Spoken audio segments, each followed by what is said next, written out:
Hello everyone, welcome to Academy of Civil Engineering. So आप लोगों ने अगर पिछला वीडियो नहीं देखा है सिख और सिख धर्म का, जो कि एक आध्यात्मिक भाग है, वो देख लेना, क्योंकि ये उसी पे ही बेस्ड वीडियो है। अब हम बात करते हैं सिखों के राजनीतिक भाग की।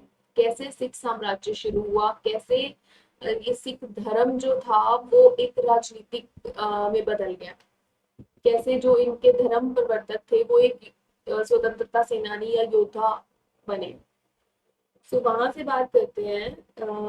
1707 में औरंगजेब मर गया था।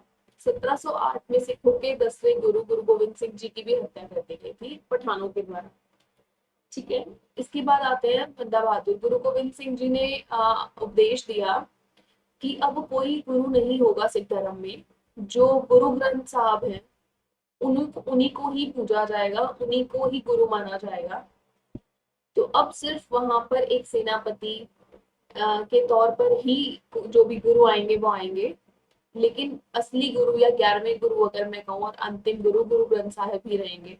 गुरु गोविंद सिंह जी ने ये डिसीजन इसलिए लिया था, उन्हें पता था कि अब तक जो धर्म परिवर्तन चल रहा था, अब तक जो धर्म के नाम पे सिख धर्म चल रहा था, वो आगे जाकर सत्ता को हासिल करना बन जाएगा, सत्ता के लिए लड़ाइयां पैदा करते हैं। ठीक है।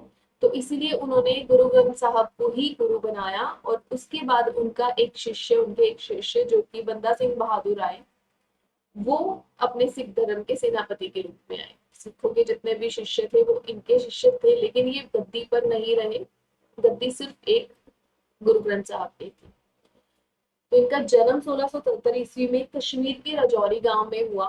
ये खुद को गुरु का बंदा कहते थे, और बंदा सिंह बहादुर को गुरु गोविंद सिंह जी गुरु बख्श के नाम से कहते थे, इसीलिए इनका नाम बंदा सिंह बहादुर पड़ गया। 1716 में मुगल शासक फारुख ने बंदा सिंह बहादुर को फांसी दे दी। देखो, वैसे तो इनके बारे में जितना पढ़ लो कम है। सिख धर्म अपने आप में एक पूरा स्वतंत्रता संग्राम मैं कहूँ तो है, जो जितनी भी इन गुरुओं की कुर्बानियां थी। लेकिन यहाँ हम सिर्फ अपने एग्जाम पॉइंट ऑफ व्यू से जो भी इम्पोर्टेंट है वो पढ़ रहे हैं। ठीक है। उसके बाद आते हैं बंदा सिंह बहादुर की मृत्यु के बाद पंजाब 12 क्षेत्र या मिसल में बंटे हैं। ठीक है। जिसमें हमें मेन मेन जो पढ़ने हैं वो है रंजीत सिंह का, जो 1792 और से 1839 तक का टाइम था। इनका जन्म हुआ था 13 नवंबर 1780 को। सुकर चकिया मिसल के प्रमुख महासिंह थे, जिनकी मृत्यु 1792 में हुई। उनकी मृत्यु के बाद उनके पुत्र रंजीत सिंह ने शासन संभाला। इन्होंने अपनी राजधानी लाहौर बनाई। इनकी राजधानियां दो थी। आध्यात्मिक राजधानी इन्होंने बनाई या धार्मिक राजधानी इन्होंने बनाई अमृतसर को, और राजनीतिक राजधानी लाहौर। ठीक है। इसके बाद 1808 में रंजीत सिंह ने सतलुज नदी पार करके फरीदकोट, मलेरकोटला और अंबाला को जीत लिया।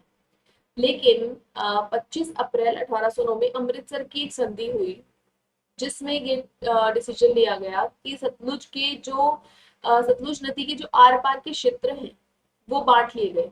पूर्वी हिस्सा चला गया अंग्रेजों को, और पश्चिमी हिस्सा आ गया हमारे ये रंजीत सिंह के हाथ में। ठीक है। इस समय गवर्नर लॉर्ड मिंटो थे, लेकिन संधि रंजीत सिंह और चार्ल्स मेडकॉम के बीच हुई थी।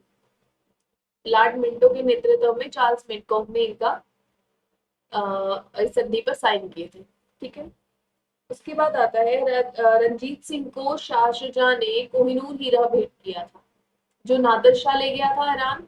तो अब शाहजहां के पास वो हीरा था, वो वापस लेकर आया भारत में, और उसने रंजीत सिंह को दे दिया। ये इंपॉर्टेंट है। ठीक है। रंजीत सिंह की तुलना नेपोलियन बोनापार्ट से की जाती है। रंजीत सिंह की फौज एशिया की दूसरी सबसे अच्छी फौज थी, और पहले नंबर पे अभी भी ईस्ट इंडिया कंपनी की फौज थी। ठीक है। 27 जून 1839 में मृत्यु के बाद उनके पुत्र खड़क सिंह गद्दी पर बैठे।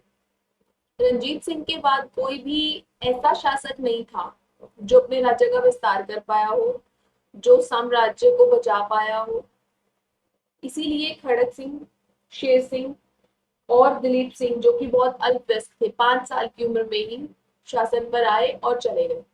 फाइनली ये जो रंजीत सिंह के अल्पवयस्क पुत्र हैं दिलीप सिंह को महाराजा बना दिया गया और माँ जिंदन कौर को संरक्षिका उनकी, क्योंकि वो सिर्फ 5 साल के थे। कहीं पे जिंदन कौर है और कहीं पर जिंदल कौर है। तो आप ये देखना, इसी समय अंग्रेजों ने पंजाब पर अधिकार कर लिया था जब दिलीप सिंह का शासन चल रहा था। लॉर्ड डलहौजी की हड़प नीति, डॉक्ट्रिन ऑफ लैप्स, से वो भारत में कब्जा कर रहे थे। ठीक है।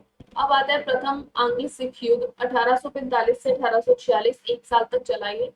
इस समय गवर्नर जनरल थे लॉर्ड हार्डिंग।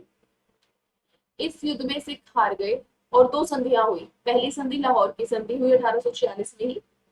इस संधि में बोला गया कि जो राजा दिलीप सिंह हैं वो उसी पद पर रहेंगे, उनकी संरक्षिका उनकी माता ही रहेंगी। बस आप हमें 1 करोड़ की धनराशि दे दो। जब सिख ये नहीं दे पाए तो जम्मू और कश्मीर वाला जो हिस्सा था वो गुलाब सिंह को 75 लाख रुपए में अंग्रेजों ने दे दिया। तो एक तरह से सत्ता का बहुत बड़ा हिस्सा चला गया।